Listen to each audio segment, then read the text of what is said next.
The vampire persona I had welded into armour. It's one of the most revealing lines of the first episode of The Vampire Lestat because it invites us to ask, who is Lestat without the armour? On the surface, this season is about our beloved brat prince becoming a rock star. But at its core, I don't think The Vampire Lestat is about fame, is about blood drinking, is about rock star sex, rock and roll. I think it's a story about identity. Through songs, interviews and performances, Lestat announces he is setting out to reclaim his side of the narrative after Louis publishes Interview with the Vampire with Daniel Molloy. But in doing so, he undoubtedly begins to revisit memories and experiences, relationships and attachment wounds that have shaped him far more deeply than his immortality ever did. As a senior therapist specialising in trauma-informed practice, I want to explore what happens when survival is no longer enough, when the version of yourself that you're trying so hard to create keeps bringing you back to the wounds you were trying to escape. The Vampire Lestat is my favourite novel of all time. I mean, seeing it in a live adaptation on the TV screen is a dream come true. I literally cannot tell you how long I've waited for this. I could not let it not become my whole personality. Now, if you're new here, hi, nice to meet you. My name's Sheila. As I said earlier, I'm a senior therapist. I work with trauma. I also have lived experience of complex trauma myself, which is one of the reasons why I became a therapist. And it's also one of the reasons why I felt so connected to Interview with the Vampire and the other elements of Anne Rice's work. You know, the narratives and characters that Anne Rice has created perfectly encapsulate the intricacies of living with complex trauma or kind of similarities after you have had experiences of complexity. And that's what this series is all about. In each episode, I'll be unpacking the characters through my therapeutic lens. Not diagnosing them, because that's not really what I want to do. I more so want to explore the psychology behind their behaviours, their relationships, their coping strategies, and the way in which their trauma has shaped them into who they are. And if Interview with the Vampire taught us that all vampires are born out of trauma, as Louis said, then The Vampire Lestat asks, what happens when you build a life around surviving it? So I actually had an episode like this previously a couple of weeks ago, and it was on In Throes of Increasing Wonder from season 1. And I used a lot of the clips of the show to explore some of the therapeutic points that I was making, and unfortunately I got copyrighted out of my arse. So this episode I'm going to be exploring a lot of this stuff using minimal clips. I'll try to be creative so you're not just staring at my face the whole time. Lestat thinks he is creating an album, right? Which is his version of events, because he was so mad about what Louis had said in Interview with the Vampire. But at least my interpretation from the very beginning is that he didn't realize that the songs and the lyrics he was writing were unintentionally forcing him to return to, you know, maybe old emotions, old experiences that he had kept repressed. So let's put the therapy hat on and dive into The Vampire Lestat Detroit! Disclaimer, I am going to try and not use my knowledge from the novel. Obviously, the book adds so much context to the relationships and experiences, and also is a massive spoiler for the show, and I'm only going to be watching this episode by episode. And at time of filming, I've only seen episode 1, so it's going to be really hard. I might make references to this just to kind of address bias. I will be doing a different video. I will be thematically deep diving into the book from a therapeutic lens. So if you want to stick around for that, please subscribe, because I will be doing this. I mean, look at all the notes. I'm prepared, bitches. I'm prepared. So where do we begin? I love that we can see Louis and Armand watching the auction, and the tension between them, it's palpable, isn't it? It's evident from their body language that so much has changed since the events of Interview with the Vampire. From what I kind of understood, that situation was happening from the event from Queen of the Damned, shall we say? Without spoiling anyone that hasn't obviously read Queen of the Damned. But then on top of the dynamic of Louis and Armand, we have Lestat's narration. And honestly, I think this is a brilliant choice by the writers. I'm not sure if it was intentional, but I really sense the psychological impact of this. Throughout Interview with the Vampire, particularly in season 2, Lestat is obviously quite physically absent from the story, but psychologically he's never really gone. I mean, it's the whole thing, isn't it? Lestat, like he is there. And that's something we actually do see with significant interpersonal relationships, especially traumatic or deeply transformative ones. People don't have to be physically present to continue shaping our thoughts, our emotions, or the way in which we move through the world. So beginning the vampire Lestat immediately with his voice cutting in between Louis and Armand reminds us what we have known all along. Whether Louis or Armand want him there or not, Lestat will always occupy psychological or emotional space. He has been the ghost in the narrative, the person that everyone has been talking about. And for the first time, Lestat's voice is not being filtered through Louis's distortions or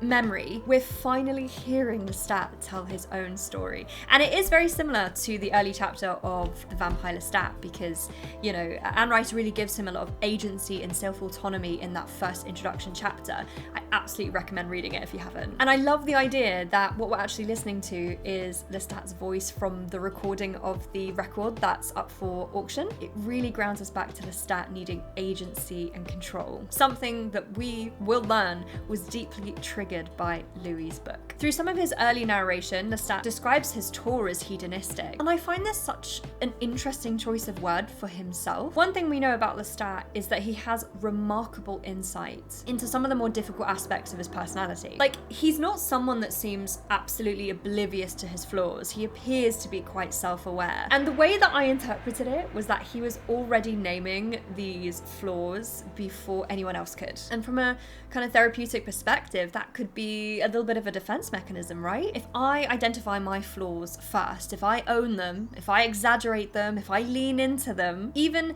build some of them into my identity, I can take the power away from them and away from you. It's much harder for someone to shame you for something that you've already claimed to be a part of yourself. And, you know, I see this in therapy with some clients. They'll come in and kind of use words like, oh, I'm a nightmare.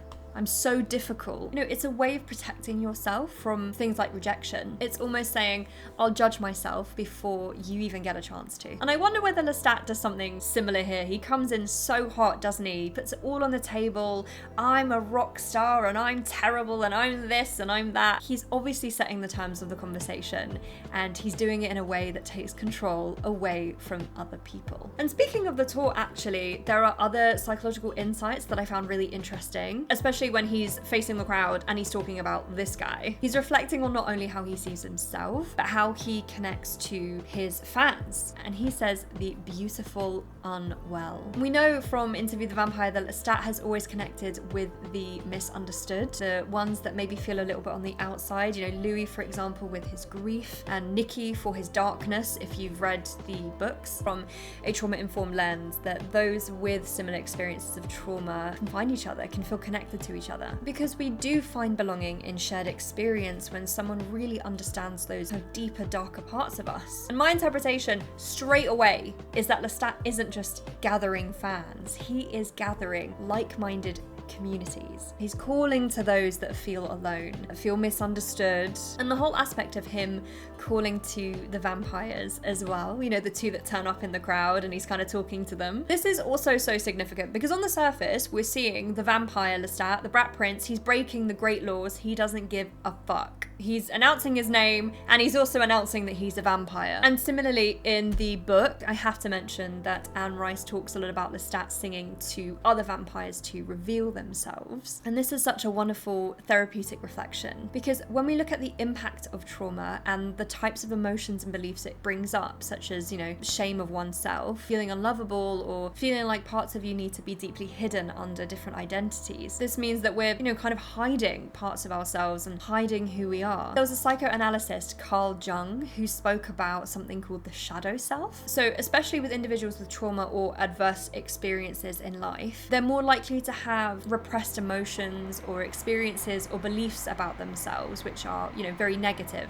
a shadow.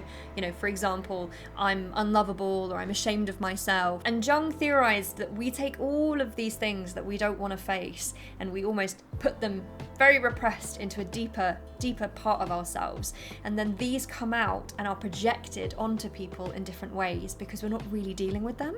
And it's sometimes, in his theory, as to why when you meet people and you see traits in them that really trigger you, it's triggering your shadow self or these traits that you've repressed. And I don't know why, but thinking of that shadow self and Carl Jung really came to me when I was listening to Lestat here and thinking about his persona of a rock star and how big and grand everything was, because that isn't the Lestat that we know from seasons 1 and 2, right? There are aspects of Lestat that are very, very traumatized and wounded. He's almost got two different identities, doesn't he? He's got his like Dionysus, you know, the god of passion and ecstasy, and on the other side we've got a very wounded Lestat, you know, I heard your heart's dancing, like that Lestat, you know? So to round up, I think this whole tour at this point is, it maybe feels like it should be a reintegration for Lestat. He's kind of bringing these two identities and finally melding them together a bit, you know, writing his repressed emotions and experiences into the music and then performing them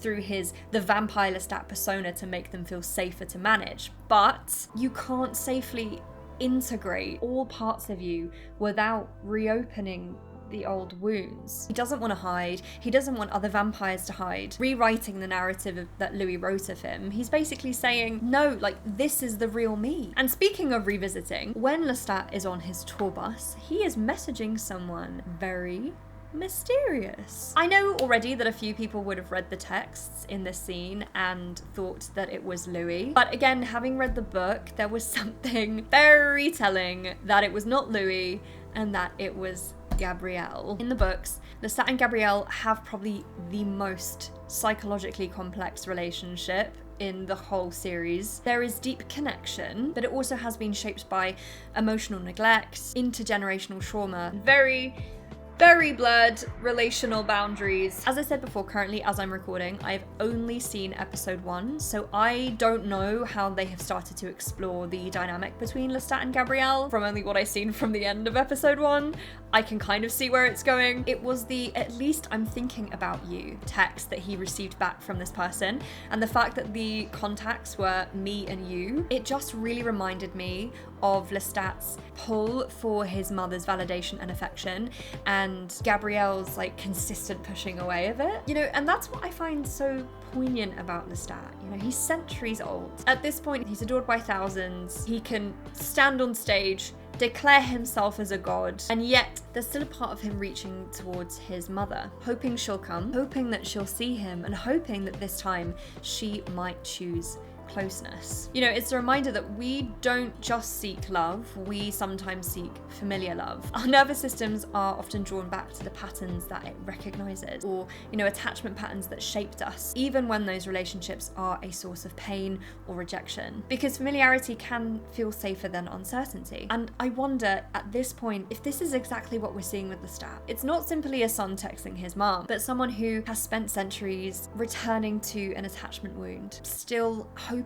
and anticipating for a different ending. And also, just to add a little bit more data, I was convinced it was Gabrielle in the scene where he's like playing the guitar by the window and he types out that message of like, you know, I miss you, please come to me, I'm really struggling, and then he deletes the I'm really struggling part. It immediately made me think about, you know, attachment theory. So there is a psychologist called Bowlby. He is amazing. He was one of the first psychologists that discussed attachment theory, you know, this idea that depending on how our caregivers or our parents meet our emotional needs when we're younger can kind of impact the way in which we meet our own emotional needs for the rest of our lives. And also how we are in, you know, other relationships. For a parent that is quite inconsistent with meeting emotional needs, maybe they're really withdrawn or neglectful or abusive, this causes great confusion for a developing child and their nervous system. You know, the very person that should be taking care of your needs, should be providing you with a sense of safety, causes you to feel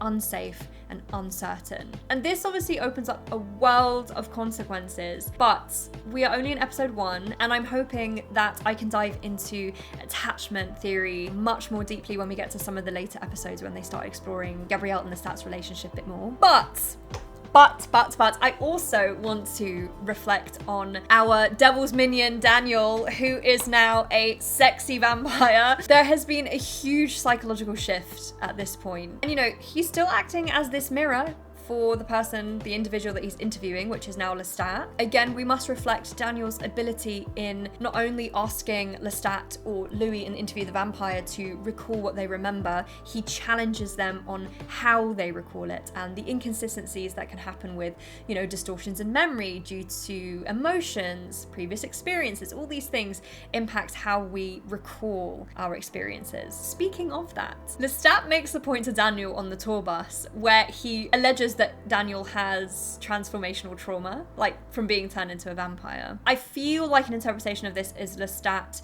trying to make Daniel aware that he's not different from other immortals. You know, you're not special, you're not different. You have transformational trauma like all of us. But Daniel actually he rejects the idea, doesn't he? He's like, I love being a vampire. And also Eric does love being a vampire as well in real life. But I love that this is included because it's a really important part of speaking about trauma. You can experience a traumatic event and not develop psychological consequences of that, such as PTSD, post-traumatic stress disorder. Let's say 10 people experience a traumatic event, like being turned into a vampire. Only one person is likely to go on to develop disordered traumatic symptoms from that. And so trauma really does impact people very, very differently. And there are other factors that play into this. Let's say, for example, you take Lestat and you take Daniel, and they both experience something really traumatic on that tour bus. Their psychological outcomes would be so different depending on, you know, their pre-existing trauma, any mental health difficulties, their childhood, their early experiences, their parents, lots and lots of compounding factors. That's why as therapists, we really have to support individuals to define their own experiences of trauma. So I find this conversation really refreshing. And so Lestat assumes that becoming a vampire has absolutely traumatized our boy Daniel Molloy. And if we're taking Daniel's word for it, this isn't true. And maybe Eric, you can tell me if Daniel getting the dark gift would have impacted his inner workings. You know Daniel a little bit more than any of us. Again, if you've read Queen of the Damned, there's a lot to be said about how Daniel was turned into a vampire by Armand, but we won't go there for now. But I think overall, this is a projection from Lestat, isn't it, really? Perhaps Lestat identifies with the transformational trauma that he's accusing Daniel of having, and he can't sit with that unsettling feeling, so he has to get rid of it by repelling it off to someone else. And there were also quite a few moments in the episode that stood out for me as someone who has read the books, but I can't really unpack these without, you know, spoiling the rest of the series. For example, when Lestat is reviewing Louis's book, he says, I'm more like Lelio than Harley Quinn, or something like that. If you've read The Vampire Lestat, you'll probably understand why that feels so significant. What I will say again is it's just this continuous theme of Lestat pushing back against identities that have been placed upon him. He's trying to distinguish between the role people thinks he plays and the person he believes himself to be. The same goes for his decision to perform with what I believe is Nikki's violin when he's on the stage playing Black Licorice. I'm sure that was Nikki's violin. And he's also dressed in that like sexy clothing from that time period. If I am correct, it's obviously evoking those emotions from that time. You know, trauma isn't always remembered cognitively, is it? Or kind of in our thoughts. It's remembered through objects and sensory experiences. And even with Larry on stage during this performance, the conflict, wanting him to play the tambourine and not wanting to take the spotlight from the violin, I think there was just much more going on under that surface. As he was about to bridge the bridge, as Lestat said, he is overwhelmed by intrusive memories, flashbacks, seeing Louis dressed as he was when he gave him the dark gift. I can't emotionally handle it, I can't. But that tells me that Larry probably isn't really the trigger. More likely he has activated something much deeper that he's just not processed yet. And I'm gonna save a deep dive for all of that stuff, probably for later in the episodes, because I imagine that they'll probably unpack more and I'm getting way ahead of myself because I'm too excited. But when we come back to his breakdown